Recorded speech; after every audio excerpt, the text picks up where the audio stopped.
विराट कोहली और अनुष्का है। विराज बैठ प्रसन्न हो। जी अभी ठीक। हाँ, नहीं ठीक ही रहना चाहिए। हम आपको अपने प्रभु का विधान बताते हैं थोड़ा सा। जब प्रभु किसी पर कृपा करते हैं, ये वैभव मिलना कृपा नहीं है, ये पुण्य है। पुण्य से एक घोर पापी को भी देखो, पाप करके भी उनका कोई पुण्य है जिससे वो सुकृत पूर्व के सुकृतवश चल रहे हैं, नया पाप है। ये वैभव बढ़ना या यश बढ़ना ये भगवान की कृपा नहीं मानी जाती।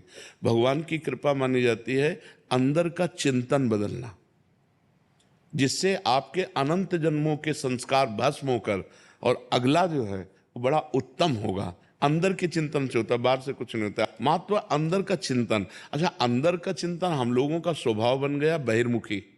बहिर्मुखी मतलब बाहर, बाहर यश कीर्ति लाभ विजय, इससे हमको सुख मिलता है। अंदर से कोई मतलब नहीं रखता कोई विरला ही अंदर से।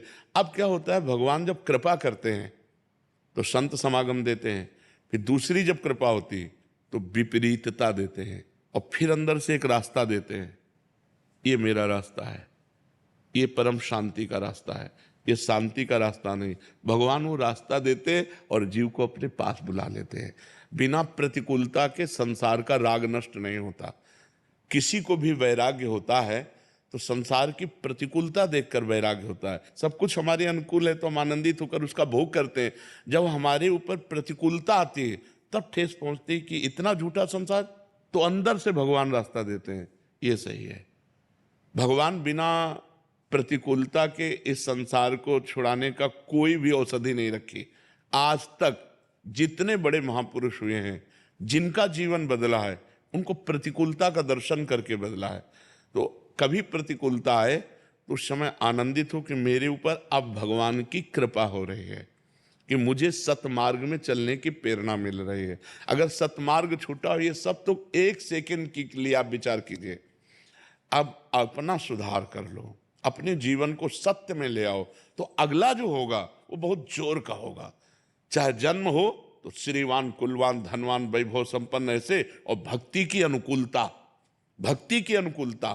खास बात श्रीवान धनवान कुलवान नहीं, खास बात भक्ति की अनुकूलता। अगर इस जन्म में भगवत प्राप्ति नहीं हुई तो भगवान श्री कृष्ण ने गीता में कहा है कि मेरे भक्त का नाश नहीं होता।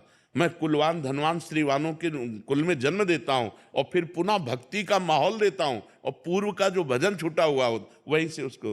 अब बिल्कुल ऐसे ही रहो जैसे रह रहे हो, बिल्कुल संसारिक बन करके रहो, लेकिन अंदर का चिंतन आपका बदल जाए। अंदर के चिंतन में आपकी यश की भावना न रह जाए, अंदर के चिंतन में आपको धन बढ़ाने की भावना न रह जाए। अंदर का चिंतन हो जाए, प्रभु बहुत जन्म व्यतीत हो गए, अब एक बार आपसे मिलना चाहती हूँ, एक बार आपसे मिलना चाहते हैं प्रभु, मुझे आप चाहिए, अब संसार नहीं। तो बात बन जाएगी, तो बात बन जाएगी।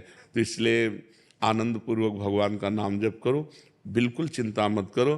बाबा, क्या नाम जप से हो जाएगा? पूरा, ये हम अपने जीवन का अनुभव बताते हैं। सांख्य योग और अष्टांग योग और कर्म योग और भक्ति योग, चारों योगों में प्रवेश रहा है। पहले हम सन्यासी रहे हैं 20 वर्ष, 20 वर्ष सन्यासी रहे काशी विश्वनाथ जी।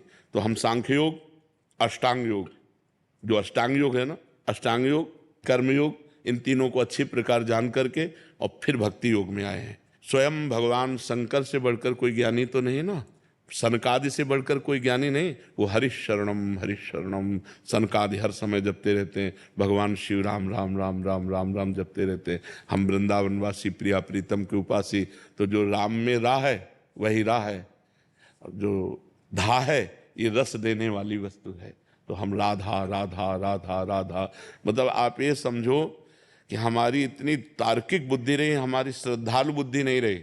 सन्यासी की जो बुद्धि होती है वो तर्क प्रधान होती, कसौटी पर कसने पर। तो हम केवल भावुकता में राधा राधा का प्रचार नहीं कह रहे कि हमने सुना और ऐसे ग्रंथों में पढ़ा और ऐसे कह रहे, स्वयं स्वाद लेके कह रहे और विश्वास के साथ कह रहे कि यदि आप राधा राधा जपते हो तो इसी जन्म में भगवत प्राप्ति हो जाएगी, इसी जन्म में। जैसे किसी से कहा जाए कि तुम सत्य बोलो, मंदिर में चढ़ के बोलो, तो हम मंदिर में नहीं, हम वृंदावन में बैठे हैं। करोड़ों मंदिर इसकी समानता नहीं कर सकते, भगवान का परम धाम है। अगर राधा राधा नाम चल रहा है तो इसी जन्म में भगवत प्राप्ति हो जाएगी। हमारी आखिरी श्वास यदि राधा, तो मुझे श्री जी की प्राप्ति, भगवान की प्राप्ति हो जाएगी, इसमें कोई संशय नहीं। और किसी साधनों की कोई आवश्यकता नहीं, आप केवल अंदर ही अंदर चलाइए और लिखिए। देखो, हम जो कह रहे हैं उसको समझो। बहुत अधिक नाम जपने की हमें चेष्टा नहीं करनी, कम संख्या हो लेकिन मन लगा करके हो। जैसे हम, अब देखो, आप लिखो राधा, अपने दिमाग में लिखो, खुले नेत्र लिखो या बाहर बाहर देखो, दिखाई दे रहा है राधा लिखा हुआ, वही कान में सुनो राधा, वही अंदर उठाओ राधा, ये तीनों का एकाकार हो जाए तो ये करोड़ों नाम जप के बराबर है। देखो, जैसे हम बोला राधा, ऐसे हम 1000 राधा नाम बोले तो हम बोला राधा, ये उपांशु है, इसे उपांशु कहते हैं। राधा राधा राधा राधा 1000 बार, ये उपांशु हुआ। अब ये ऐसे उपांशु हम 10,000 बार जप करें, अंदर देखते हुए बोले राधा, उपांशु 10,000 बार नाम जप करने का फल एक बार मानसिक में है। इतना बड़ा फल है ये। ऐसे राधा राधा राधा चल रहा है, नेत्रों से हम उसे देख रहे हैं, कानों से उसे सुन रहे हैं। आप देखना कि अगर मन भगेगा तो आप लिख नहीं पाओगे राधा नाम, अगर लिख रहे हो तो मन भगेगा नहीं। तो चाहे 10 बार लिखो, 100 बार लिखो, लेकिन एक अभ्यास बनाओ ऐसा कि कुछ समय शांति से स्नान आदि करके बैठ गए और राधा राधा लिख रहे हैं, उसी का चिंतन कर रहे हैं। इसे अपना जीवन बना लो, फिर आप परिणाम में खुद देख लेना। कोई घाटे का सौदा तो है नहीं, ठीक है। ये सखी को दे दे, ठाकुर शिव जी की है।